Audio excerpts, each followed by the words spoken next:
अस्सलाम वालेकुम दोस्तों, शाहीन एक बार फिर से भरेंगे उड़ान इंग्लैंड के खिलाफ। पाकिस्तान क्रिकेट टीम के कोच का कहना है कि पाकिस्तान क्रिकेट टीम को सिर्फ एक जीत की जरूरत है, उसके बाद पाकिस्तान टीम मैच जीतती ही चली जाएगी। इस मैच के लिए कौन सी तब्दीलियां की गई हैं आज इस वीडियो में हम आपको बताएंगे।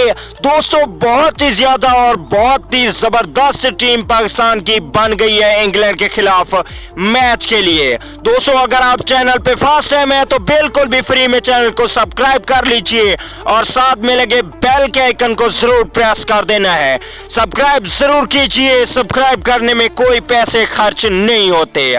चलिए दोस्तों, बगैर कोई आपका कीमती वक्त से किए देख लेते हैं पाकिस्तान क्रिकेट टीम की तब्दीलियों के बाद 11 रुकनी टीम।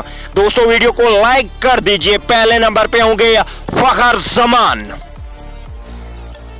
दूसरे नंबर पे होंगे इमामुल हक। इस बार इमामुल हक को कुछ करना पड़ेगा, नहीं तो क्रिकेट से आउट होना जरूरी है। तीसरे नंबर पे होंगे बाबर आजम।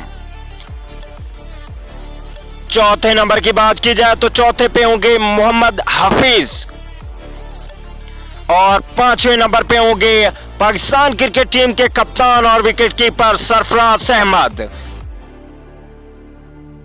छठे नंबर पे इस बार आसिफ अली को रखा जाएगा शताब खान की जगह पे और सातवें नंबर पे शोएब मलिक खेलेंगे हारिस सुहेल की जगह पे और इमाद वसीम खेलेंगे आठवें नंबर पे।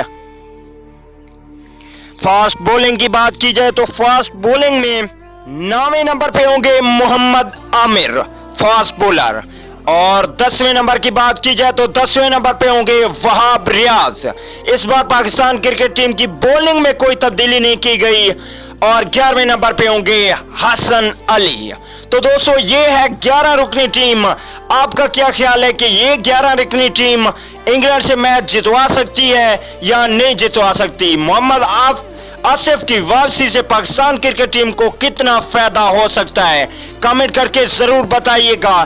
तो दोस्तों, अगर पाकिस्तान क्रिकेट टीम इंग्लैंड से मैच हार जाती है तो पाकिस्तान के लिए वर्ल्ड कप में दोबारा कमबैक करना मुश्किल हो जाएगा। तो दोस्तों, आपको क्या लगता है ये मैच पाकिस्तान जीत जाएगी? अगली वीडियो तक के लिए इजाजत दीजिए।